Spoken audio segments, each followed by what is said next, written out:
What happens when Hollywood royalty walks onto a daytime talk show expecting a warm, friendly conversation, but instead finds herself caught in the middle of a growing storm? Marla Gibbs, the legendary actress loved by generations for her unforgettable roles on The Jeffersons and 227, took a seat on The Real expecting celebration, respect, and thoughtful reflection on her long career. What no one expected was that a discussion meant to honor her journey would slowly unravel into one of the most tense and uncomfortable moments daytime television had seen in years. What began as polite praise and laughter soon turned into a sharp, emotional exchange that forced producers to step in and ultimately led to Marla being asked to leave the set. Before we get into exactly what was said that caused this shocking moment, make sure you hit that subscribe button and drop a comment below sharing your thoughts on this situation, because what Marla said near the end left everyone in the room completely stunned.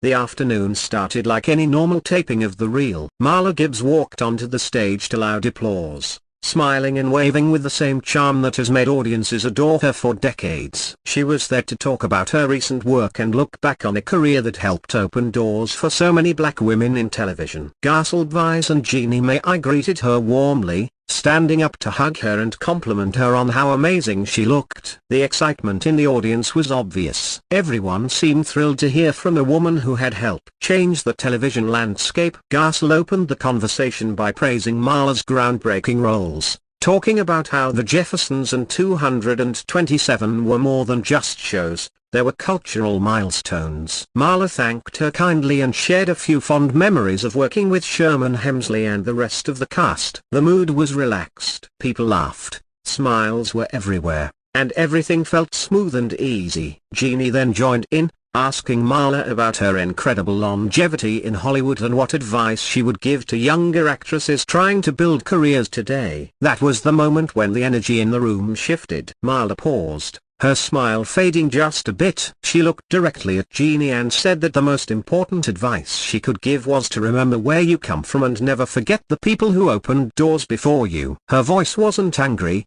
but there was a sharp edge to it that made both hosts glance at each other. Garcelle tried to keep things light, laughing softly and agreeing that honoring those who came before is incredibly important. But Marla wasn't finished. She went on to say that sometimes when she watches daytime television, she wonders if the younger generation truly understands the sacrifices that were made so they could sit in those chairs today. The room grew quiet. You could almost feel the temperature drop.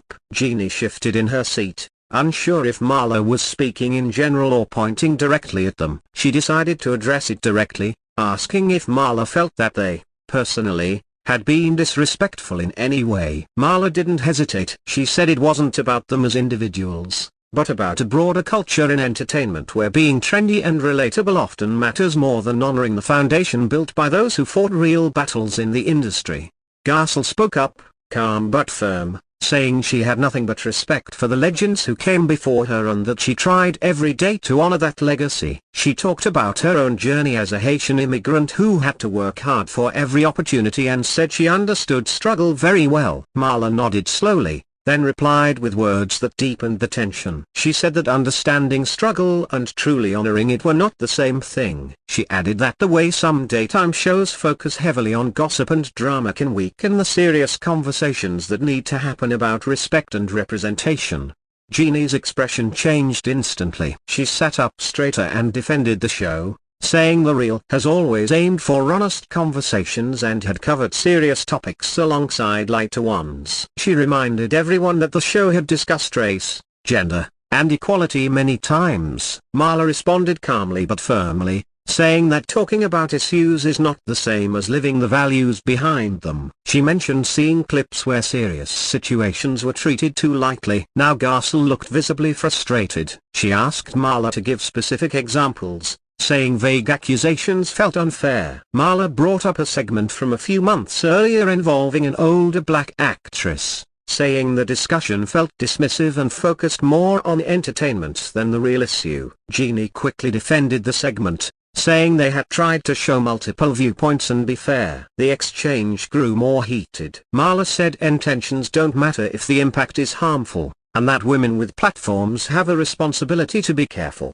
especially when discussing people who have spent decades in the industry. Garcelle responded that they couldn't please everyone and that disagreement is part of open conversation. She said Marla had a right to her opinion, but calling them disrespectful on their own show wasn't productive. Marla replied calmly but sharply. She said she hadn't planned to have this discussion, but when asked for advice, she felt obligated to be honest. She added that if her words felt like an attack, maybe that discomfort deserved some reflection. The audience was silent now. You could hear nothing but breathing. Jeannie looked at Garcelle in disbelief. Garcelle took a deep breath and said she respected Marla's opinion but disagreed with her view of the show. She emphasized how hard they worked to create meaningful content and said many legends had felt honored on their platform. Marla answered that just because some felt respected didn't mean the approach was always right. Jeannie snapped back, saying it felt like Marla came with an agenda and if she felt so negatively, she shouldn't have agreed to appear. Marla's eyes flashed. She said she accepted the invitation because she believed in giving people a chance and hoped her concerns were wrong. Sitting there now, she said,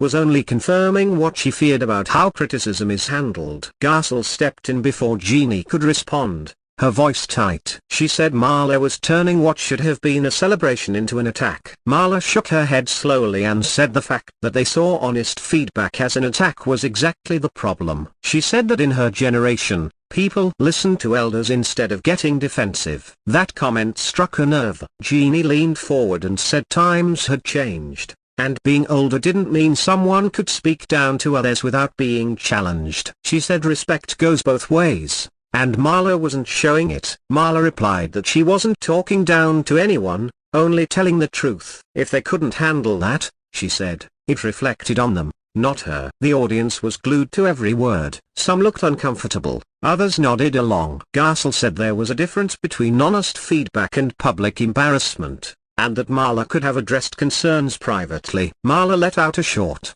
bitter laugh and revealed she had tried. She said she had reached out months earlier through a mutual contact to discuss that segment and never heard back. Both hosts looked surprised. Jeannie asked what she meant. Marla explained that after seeing the segment, she tried to speak with producers about handling such topics more carefully but received no response. When she was invited on the show, she thought it might be a chance to finally talk openly. Garcelle said she had no knowledge of any message and that it never reached her. Jeannie agreed. Marla replied that regardless of who knew, her feedback was ignored, and that spoke volumes about how veterans are treated. Jeannie said it wasn't fair to blame them for a breakdown they didn't know about and accused Marla of ambushing them. Marla calmly said she simply answered a question honestly, and their reaction proved her point. Garcelle tried to soften things, suggesting they continue the discussion privately later. Marla said these conversations needed to be public because the issues were public. Too many important talks, she said, are hidden behind closed doors. Jeannie argued that this wasn't productive discomfort but unnecessary conflict, accusing Marla of grandstanding. Marla's voice rose slightly. She said she wasn't trying to make anyone look bad, but if they did, it was because of their reactions. Garcelle said she had a right to defend herself. Marla said she had earned the right to speak freely after 5 decades in the industry. Jeannie accused Marla of using her legacy as a shield. Marla stood up. The audience gasped. She said she wouldn't sit there and be called disrespectful for speaking truth. Garcelle stood too, saying walking away wouldn't help. Marla said she wasn't leaving, just standing because she was tired of having her words twisted. Jeannie, arms crossed, called the situation dramatic. Marla turned to her and said dismissing concerns as drama was a way to avoid accountability. Garcelle said Marla crossed a line questioning their support of women. Marla said actions speak louder than words, and how they treated her now said everything. Producers were now visible, gesturing nervously. Marla said she wouldn't be silenced. Garcelle suggested a break. Marla said she was done. Jeannie stood and said if Marla was finished,